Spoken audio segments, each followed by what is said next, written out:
It began as a whisper in the winds, a prophecy carried through the ages. The ancients had spoken of the day when God would return, when the heavens would part and judgment would be passed upon all living souls. Some believed it would be a day of salvation, others a reckoning. For centuries, the world turned without him.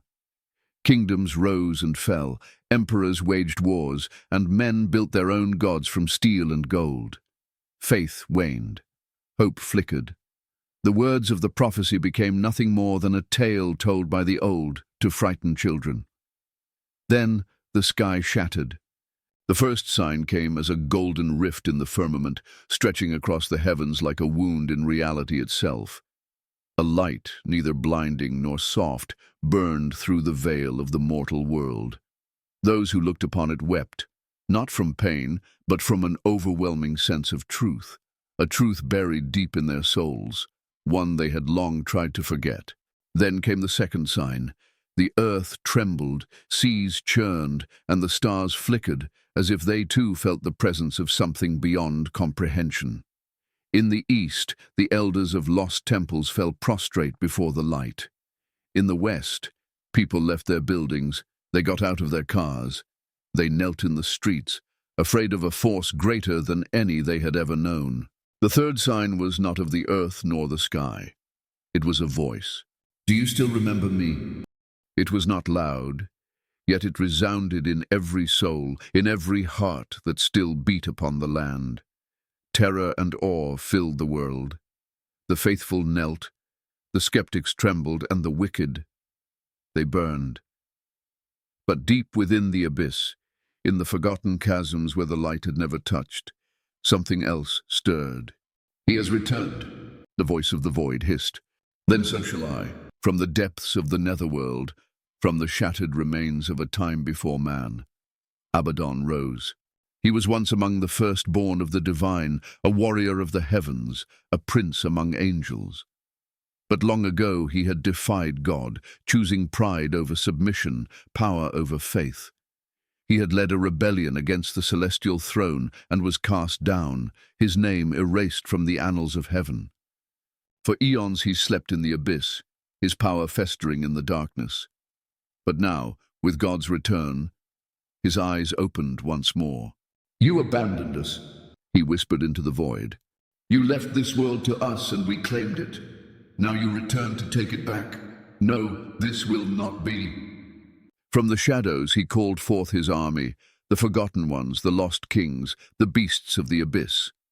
Those who had sworn allegiance to the darkness, the damned souls who had cursed the name of God.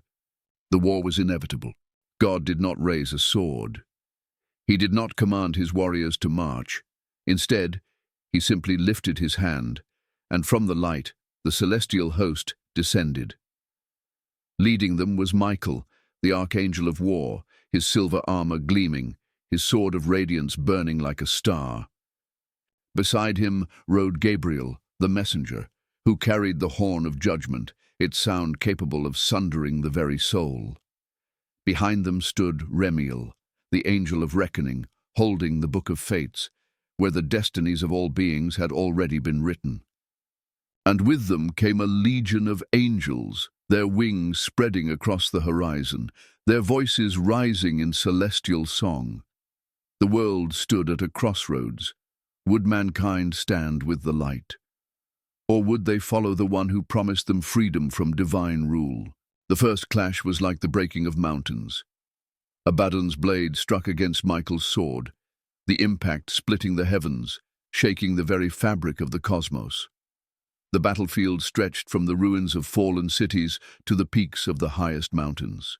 Gabriel's horn sounded, sending waves of holy fire across the battlefield, consuming the damned, purifying the lost. Remiel opened the book of fates, calling forth names of the fallen, binding them to their judgment. Demons and angels tore through the sky, their battles painting the night in streaks of fire and shadow. The armies of men fought too, some wielding steel for the light, others embracing the dark whispers of Abaddon, seeking power beyond mortal comprehension. And in the heart of it all, God watched. For 7 days and 7 nights, the war raged. Mountains crumbled, oceans boiled, skies burned. On the 8th day, Abaddon struck a fatal blow. With all his might, he unleashed the forbidden curse, a power so terrible that even the stars seemed to dim.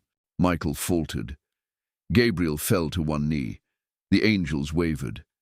Victory was within Abaddon's grasp. And then God stepped forward. He did not wield a weapon. He did not call upon his host. He simply raised his hand. And from his palm came light, neither blinding nor gentle, but a truth so absolute that even darkness could not deny it. You have wandered too far, my child. God spoke. Abaddon shook with rage. I am no child of yours, he bellowed. You abandoned me. But God did not answer with wrath. He opened his hand, and Abaddon saw himself, not as a fallen lord, not as a conqueror, but as what he had once been, a child of the divine, a warrior of the light. And in that moment, he understood. The war was over. As the light of God washed over the battlefield, the darkness began to fade. The demons fell, their curses unmade. The souls of the lost found peace. And Abaddon. He knelt. For the first time in eternity, he bowed his head before the one he had defied. God did not destroy him. He did not cast him away. He simply whispered, "Return to me." As the heavens closed, the earth was left in silence. There were no more angels, no more demons. God did not stay to rule. Instead, he left mankind a choice.